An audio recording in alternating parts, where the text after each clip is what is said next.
Concedo a palavra ao senador Paulo Paim.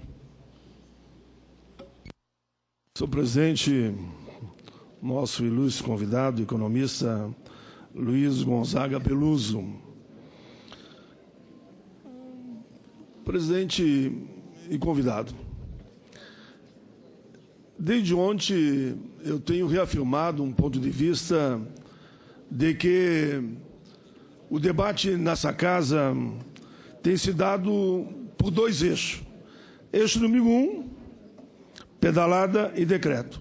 Eixo 2, o conjunto da obra. Primeiro, qual é a sua visão?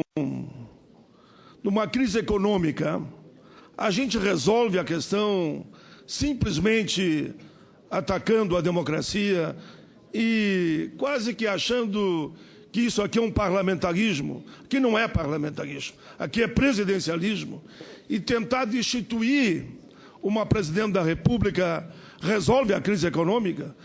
Eu entendo que não. Se fosse assim, a Argentina não teria caminhado pela via democrática e, goste ou não goste, oposição ou situação, mudou o governo.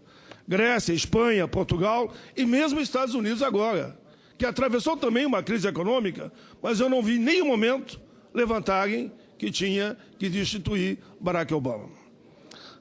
E mais, se é pelo conjunto da obra, e aqui eu vou direto já aos encaminhamentos, eu vejo muito aqui o debate de que, não, mas estão 11 a 12 milhões de desempregados. Então eu lembro aqui alguns números.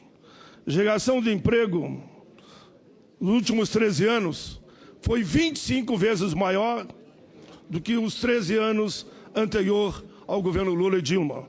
Dados RAIS do Ministério do Trabalho. Geramos mais de 20 milhões de empregos.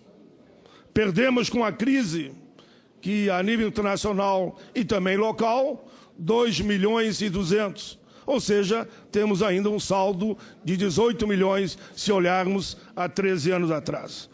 Poderíamos falar aqui das universidades. Criamos 18 universidades a mais do que tínhamos na época. Escolas técnicas, criamos 214, tínhamos 11. E aqui eu concluo a questão do salário mínimo. Valia em torno de $80. Fiz até greve de fome nos anos anteriores e hoje ele vale em torno de $300. Essa é a pergunta que faço à Vossa Excelência.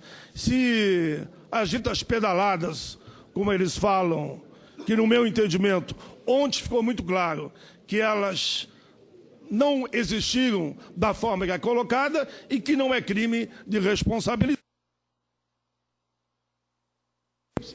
30 segundos para Vossa Excelência terminar.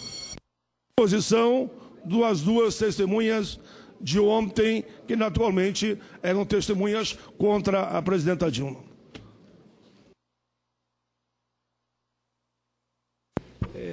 Professor Peluso, com a palavra. A primeira questão que o senhor levantou foi a questão relacionada com a democracia. E eu vou lhe responder o seguinte: eu só aceitei vir aqui testemunhar porque eu considero que o afastamento da presidente pelos motivos alegados é um atentado à democracia.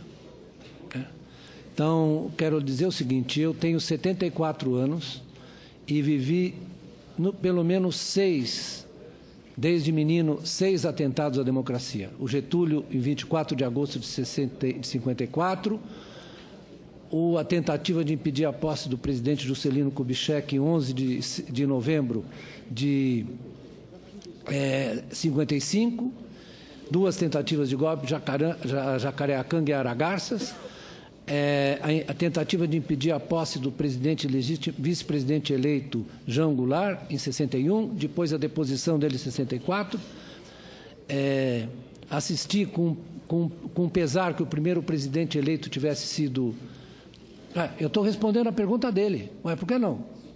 Ué, não pode? Senador, perdão. Estou respondendo a pergunta. Estou respondendo a pergunta dele, como não?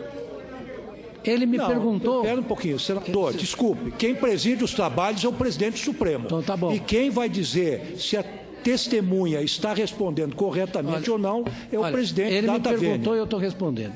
Eu Bom, quero dizer o seguinte, que vamos eu tenho repor o tempo do professor Beluso. grande cuidado com a sobrevivência da democracia. Só isso, lhe respondo. A segunda pergunta que o senhor fez é em relação à gestão da economia, né? Eu vou responder, então, com a maior clareza e honestidade. Boa parte disso foi feito ao longo de um ciclo internacional muito favorável ao Brasil, certo? E foi muito bem feito. Na desaceleração, nós cometemos erros que eu acabei de mencionar. Eu vou dar sempre a minha opinião. Não vou, na verdade, falsificar nada para atender a qualquer insinuação de favorecimento, etc. Isso eu não vou fazer. Agradeço, professor Beluso.